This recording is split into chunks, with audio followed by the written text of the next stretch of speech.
All right, today we're tackling a huge topic, and it's a fascinating one. How did a single spiritual movement, born 2,000 years ago, end up branching out into the thousands and thousands of different faiths we see today? It really all kicks off with this giant paradox. The central message from Jesus was all about unity, right? About a kingdom that wasn't of this world. So, how on earth did we get from that to this? Over 45,000 different denominations, many with beliefs that are, completely at odds with each other.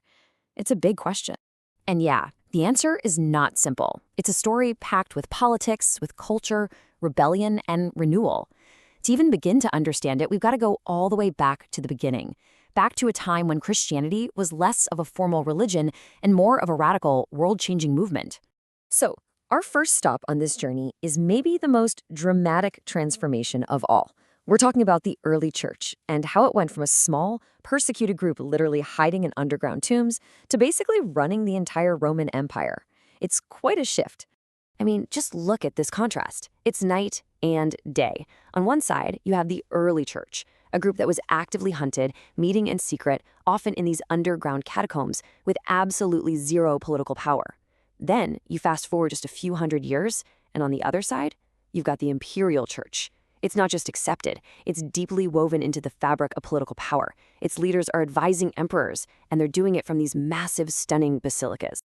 So how did a change that big happen so fast? Well, two dates are absolutely crucial.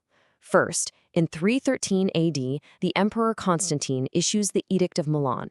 And just like that, the persecution stops. Christianity becomes tolerated. But then, just a few decades later, in 380 AD, Emperor Theodosius makes an even bigger move. He declares Christianity the official state religion of the Roman Empire.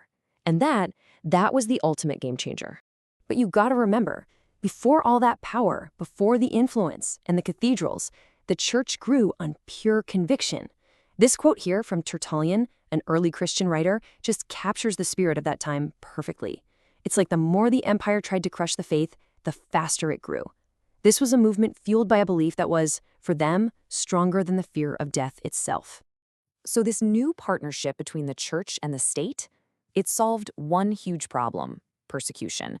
But oh boy, did it create a whole new set of issues. And it really set the stage for the very first massive division in the Christian world. For almost 1,000 years, the church was, at least on paper, one big, unified body. But in the year 1054, that unity just shattered.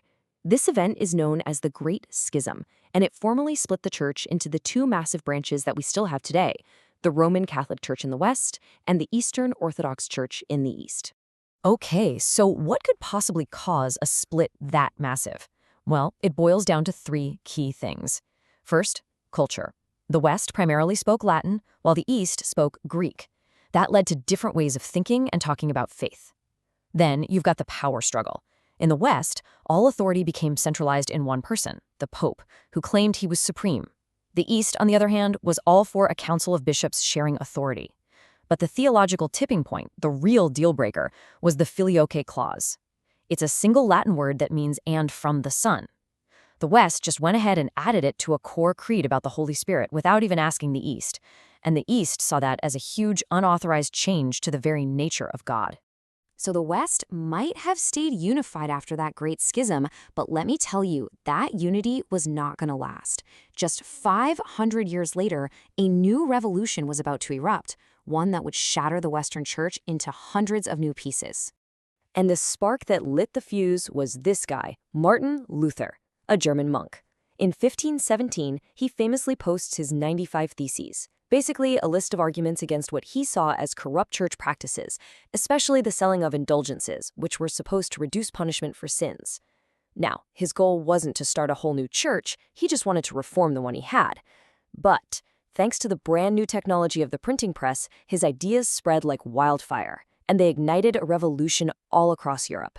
The engine that drove the Reformation can be summed up by these three core ideas, often called the three solas. You've got sola fide. Salvation comes through faith alone, not by doing good works. Then, sola gratia. It's a free gift from God by His grace alone. And finally, the most revolutionary one of all, sola scriptura. The Bible alone is the ultimate authority for faith, not the Pope, not church tradition. That last one, that changed everything. It put the power of interpretation into the hands of the individual. But the Reformation wasn't just one single movement. Luther's protest really set off a chain reaction. In Germany, his ideas led to Lutheranism. Over in Switzerland, a guy named John Calvin created an even more systematic theology, which we now call Reformed theology. And then in England, you had King Henry VIII break from Rome, mostly for political reasons, let's be honest, and that established the Church of England, or Anglicanism. The Western Church had officially been splintered.